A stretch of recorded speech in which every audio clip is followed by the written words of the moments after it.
Hi, this is Amy Lane, and I'm Executive Director for the Center for Corporate and Professional Development. We often get asked how our training transfers to the workplace. We've done a lot of work and research to provide tools and to make sure that this does happen. We've found that it is a transfer partnership among three parties: the manager, the participant, and the facilitator. Dimension 1 represents the roles, or players: the manager, the learner, and the trainer. Dimension 2 represents time periods in which these roles are involved: before the training, during, and after the training. The research shows that the most frequently used time and role combinations for these managers, learners, and trainers is before, during, and after the training. Most often the learner is involved during the training and before. The manager is not involved very often before, during, or after the training.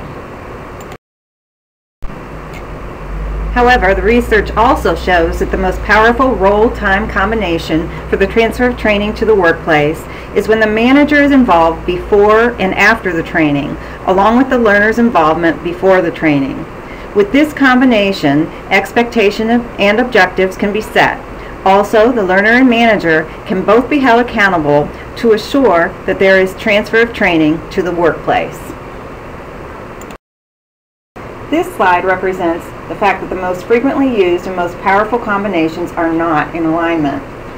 We at Kent State Center for Corporate and Professional Development have really looked at this and have put a tool in place for our training programs to address this situation.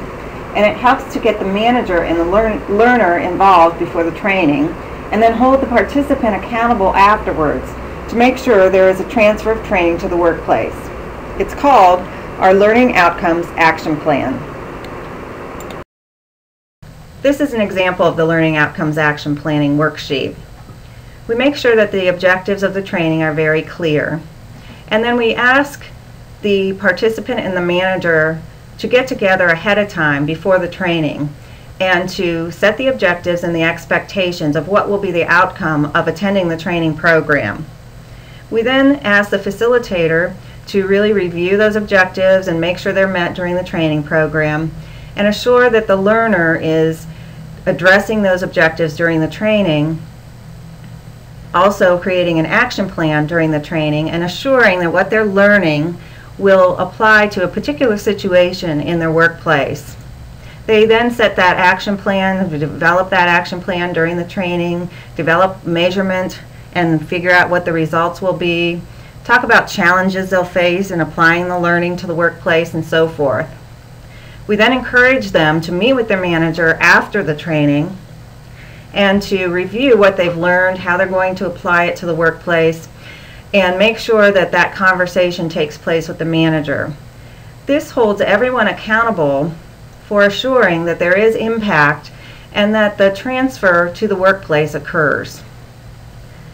We hope that you will review our website at www.kent.edu/yourtrainingpartner and look at our programs, and also check out our Learning Outcomes Action Plan to see how it might affect your organization and have an impact for your workplace. Thank you.